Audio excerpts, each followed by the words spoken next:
Chief minister खुद की state को, सिटीजन्स को जो राइट्स है वो राइट्स प्रोटेक्ट करने के लिए खुद सुप्रीम कोर्ट में ऑनरेबल चीफ जस्टिस के कोर्ट में खुद सवाल कर रही है।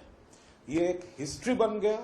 और सबसे बड़ी बात, ये सवाल जिस मुद्दे पर ममता बनर्जी ये आज सवाल किया, सुप्रीम कोर्ट ने उसका मान्यता दिया, उसका रेलेवेंस, इंपॉर्टेंस को सुप्रीम कोर्ट एग्री किया, सुप्रीम कोर्ट इंटरवेन किया, नोटिस इशू किया इलेक्शन कमीशन को।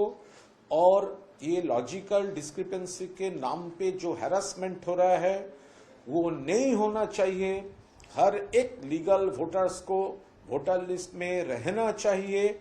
और ये जो माइक्रो ऑब्जर्वर के नाम पर रूल बुक का बाहर का एक प्रोसेस पॉलिटिकली मोटिवेटेड वैसे कर रहा है election commission, influenced by Bhajpa, वो कैसे अवॉइड किया जाए उसका फॉर्मूला निकल रहा है। तो ये एक मॉरल विक्ट्री तो है ही।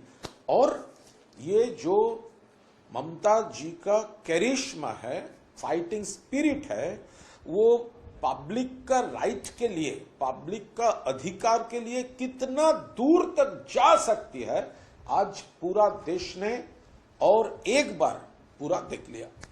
बंगाल के लिए आज दीदी ने खड़ा हुआ था सुप्रीम कोर्ट, उस जगह में रहते सुकांत मजुमदार बोल रहा दीदी एक के बाद एक झूठ बोले। वो कौन है सुकांत मजुमदार? हो रहा है सुप्रीम कोर्ट में। क्या है सुकांत मजुमदार? कौन है सुकांत मजुमदार? हो रहा है सुप्रीम कोर्ट में। ममता दीदी बोल रही थी, आपको ऑनरेबल चीफ जस्टिस सर हमको 5 मिनट दीजिए।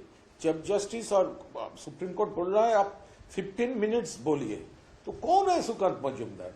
ममता बनर्जी जो पॉइंट्स हाईलाइट किया है वो तो एक्सेप्ट किया है, उसका इंपॉर्टेंस एक्सेप्ट किया है। वो जो प्रॉब्लम हो रहा है ये प्रॉब्लम तो मान गए है सुप्रीम कोर्ट, इसीलिए तो पूरा नोटिस इशू कर दिया। वो कौन है सुकांत मजुमदार?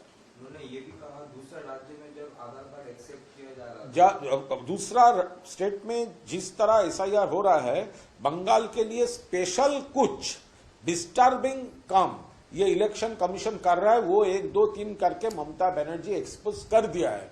अभी फॉइस लॉस हो गया है इलेक्शन कमीशन को, इसीलिए ये भाजपा वालों कंफ्यूजन क्रिएट कर रहा है। दादा, बीजेपी विधायिका ओपी मित्रपाल ने आज बोला है जो नेक्स्ट सवाल है सोमवार 7 तारीख और 9 तारीख और 7 तारीख को एसआईआर का हियरिंग खत्म हो जा रहा है, तो वो 9 तारीख हो जाएगा तो क्या होगा? वो कुछ नहीं होगा। देखिए, अग्निमित्रा पाल मैडम सुप्रीम कोर्ट का चीफ जस्टिस से बड़ा लीगल पॉइंट्स वो समझता है, वो तो हमारा मालूम नहीं था। जो सुप्रीम कोर्ट चीफ जस्टिस और 2 रिस्पेक्टेड जस्टिस, 3 जस्टिस मिलकर जिसके ऊपर हियरिंग कर रहे हैं, जिस बेंच ये पॉइंट्स जो मुद्दा ममता बनर्जी पॉइंट आउट किया उससे वो सहमत होता है और इलेक्शन कमीशन को नोटिस इशू करता है, उसके बारे में अग्निमित्र पाल जी क्या कह रहे हैं वो हम कोई कमेंट नहीं कर सकता। अग्निमित्र पाल जी शायद जो अगली डेट जो है तो आपका इतना क्यूरियोसिटी है, इतना जान सकते हैं तो चला जाइए ना सुप्रीम कोर्ट में, वहां पर आप बैठे सामने देखे क्या हो रहा है। दादा, आज हुमायूं कबीर ने पर्सनल काम पे खिलीपुर में गए थे, तो वहाँ पे मेवात फिराद हकीम का लोकजन उनका ऊपर चढ़ा हुआ, उसका देखिए हम कोई कमेंट उसके ऊपर नहीं करूंगा। यह क्या हुआ था, कौन किया था, हुमायूं कबीर एक के बाद एक ऐसा कमेंट कर रहा है, उससे बहुत डिस्टर्बिंग, वो ठीक नहीं है, प्रोवोकेशन है।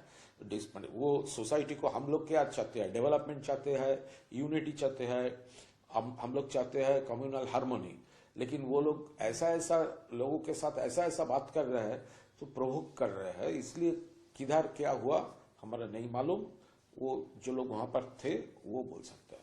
दादा टुमारो स्टेट बजट है तो उसके कैसा ऊपर होगा, क्या? कोई कमेंट नहीं है। अरे महामाटी मानुष का बजट है तो महामाटी मानुष का इंटरेस्ट नहीं तो होगा। ये तो ममता बनर्जी का गवर्नमेंट है, महामाटी मानुष का गवर्नमेंट है। नहीं आप किसके कोई कमेंट नहीं है।